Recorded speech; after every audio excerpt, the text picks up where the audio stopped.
In 2013, one investor opened a brokerage account with almost nothing.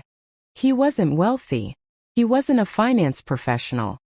He was an ordinary person with an ordinary salary who decided to do one small thing differently. Every month, he set aside $47 and put it into dividend-paying stocks. That's less than $2 a day. Less than a single streaming subscription. Less than most Americans spend on coffee in a week. By 2024, 11 years later, that portfolio was generating $3,200 every single month in passive dividend income. Without selling a single share. Without touching the principal. Without doing anything at all except waiting. That number is not a typo. And the math behind it is something every American needs to understand.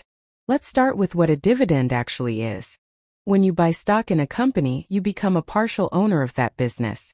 Some companies, typically older and more established ones, share a portion of their profits directly with shareholders on a regular basis. These payments are called dividends. They arrive in your account automatically, usually every quarter, regardless of whether the stock price goes up or down. The dividend yield is simply the annual dividend payment, expressed as a percentage of the stock price.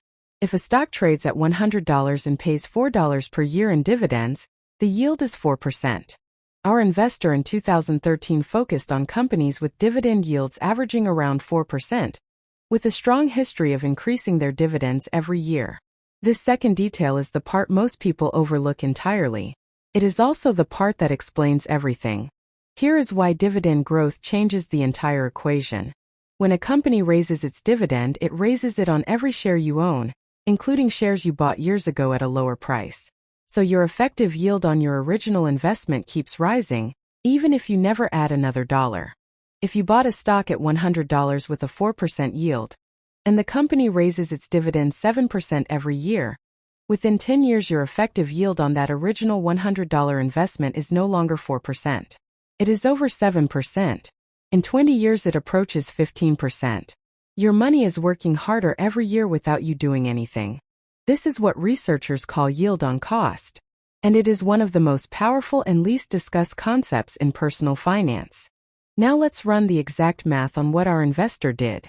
He invested $47 per month into a diversified portfolio of dividend growth stocks. Average starting yield of 4%. Average annual dividend growth rate of 7%, which is roughly the historical average for quality dividend growth companies.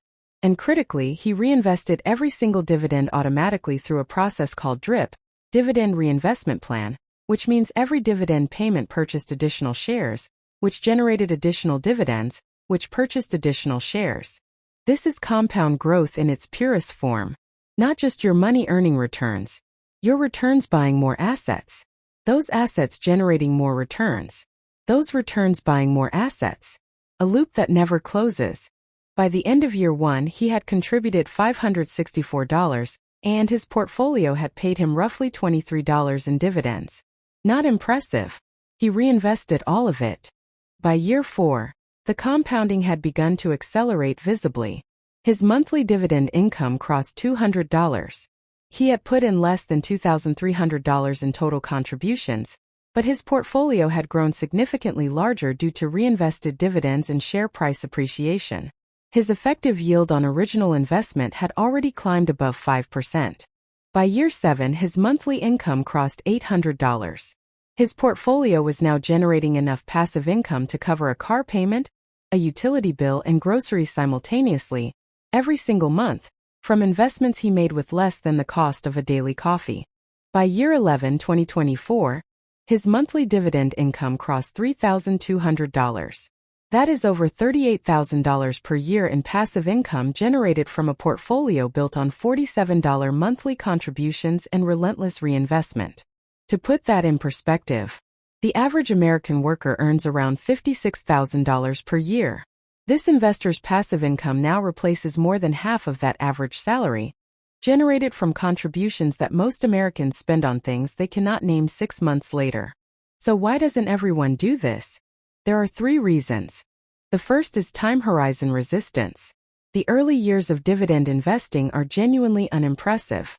Year 1 returns feel meaningless. Year 2 feels slow. Year 3 feels like nothing is happening.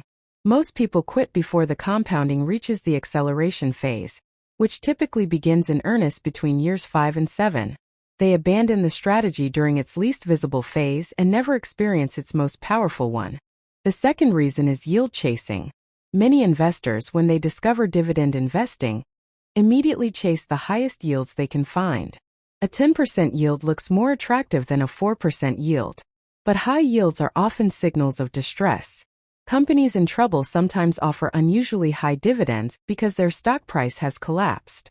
These dividends often get cut, taking both the income and the share value with them. Our investor chose quality over headline yield. Moderate, sustainable, growing dividends from companies with decades of consecutive dividend increases. The third reason is the failure to reinvest. This single decision separates the investors who see explosive long-term results from the ones who don't. Spending your dividends in the early years is mathematically catastrophic to your long-term outcome. The shares those early dividends would have purchased are the ones generating dividends in years 8, 9, 10, and 11. Spending them early removes them permanently from the compounding chain. Here is what this means for you specifically. You do not need $47 a month. You could start with $20. You could start with $10. The amount matters far less than the consistency and the reinvestment. What matters is starting before you feel ready, which is a feeling that, as we covered in our last video, never actually arrives. The investor in this story did not have a finance degree. He did not have a high income in 2013. He had one decision and the patience to let mathematics do its job without interfering. $47 a month. A 4% yield. A 7% annual raise from the companies themselves.